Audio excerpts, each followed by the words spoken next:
और में भी बही खाते पर व्यापारियों का भरोसा कायम है। यह दिवाली पर लक्ष्मी पूजन का अहम हिस्सा है। कभी हर व्यापारी की खास जरूरत रहा लाल रंग का बहीखाता। कंप्यूटर के जमाने में अब सिर्फ दीपावली में लक्ष्मी पूजन के दिन का हिस्सा बनकर रह गया है। हालांकि कई व्यापारी, कारोबारी और दुकानदार अभी भी वित्तीय लेन देन, नकद और उधार का हिसाब रखने के लिए इस बहीखाता का इस्तेमाल करते हैं। बहीखाता हिंदी के शब्दों को मिलाकर बना है। इसमें बही शब्द का मतलब होता है हिसाब किताब लिखने की पुस्तिका या रजिस्टर, और खाता शब्द का मतलब है हिसाब यानी लेन देन का लेखा। बही खातों का जो पुराना भी कहते थे, पहले लिख पीछे दे, तो ये बही खाते तब से प्रचलन है। महाजनी बही खाता कहते हैं इसको।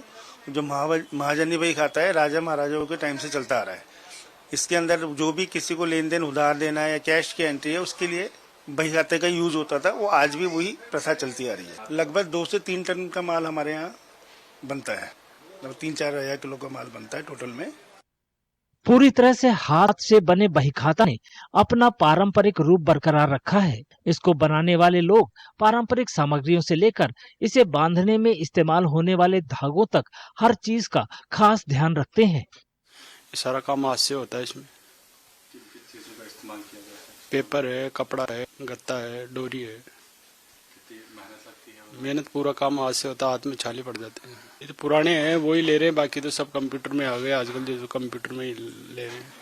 भाई वो लाल कलर को शुभ मानते हैं ना, इसलिए लाल ही कलर रखा जाता है इसमें। और सिलाई भी पीले धागे से करवाते हैं। सब पीले से भी करवा लेते हैं, सफेद से भी करवा लेते हैं। 2 धागे काम में आते हैं सिलाई में भी। अक्षय गुप्ता जयपुर के प्रमुख निर्माता हैं जो सिर्फ खुदरा बिक्री के लिए वही खाता बनाते हैं। उन्होंने 70 साल पहले अपने दादा के शुरू किए गए व्यवसाय को आगे बढ़ाया। अक्षय बताते हैं कि अब कंप्यूटर के चलन और कलम और कागज के कम होते इस्तेमाल की वजह से वही खातों की बिक्री हर साल 5 से 6% कम हो रही है। उन्होंने बताया कि बड़ी संख्या में ग्राहक बही खाता इसलिए खरीदते हैं क्योंकि वे चली आ रही परंपरा को तोड़ना नहीं चाहते। इसे शुभ और व्यापार बढ़ाने के लिए लाभदायक माना जाता है। केवल कंप्यूटर, ओनली कंप्यूटर। और फिर कुछ ये कारण भी है, पहले के लोग जो लिखना जानते थे वो आज लिखने वाले भी नहीं मिल रहे। एजुकेशन सिस्टम में भी कंप्यूटर पे आ गए, तो देन इस चक्कर के अंदर लिखने वाले भी नहीं है। ना बच्चे समझते कि आज कैसे लिखे जाए। सर ये मान के चलिए 50-60% तो आज भी है ना यूज कर रहे हैं इसका बही खाते का अपने व्यापार में। 30-40% जो केवल पूजा में रखते हैं। अधिकतर तो पूजा के लिए ले जाने लगे। जो पुराने व्यापारी है ना, अभी तक जो पुराने बुजुर्ग है, वो तो यही काम भी लेते हैं। कई व्यापारी ऐसे हैं जो कंप्यूटर के दौर में भी लगातार बही खाता का इस्तेमाल करते आ रहे हैं। उनका कहना है कि भले ही वक्त बदल गया हो, लेकिन वे इसका इस्तेमाल करना जारी रखेंगे। दीपावली को पूजा जाता है, 1 तारीख से स्टार्ट किया जाता है गवर्नमेंट के महीने के हिसाब से।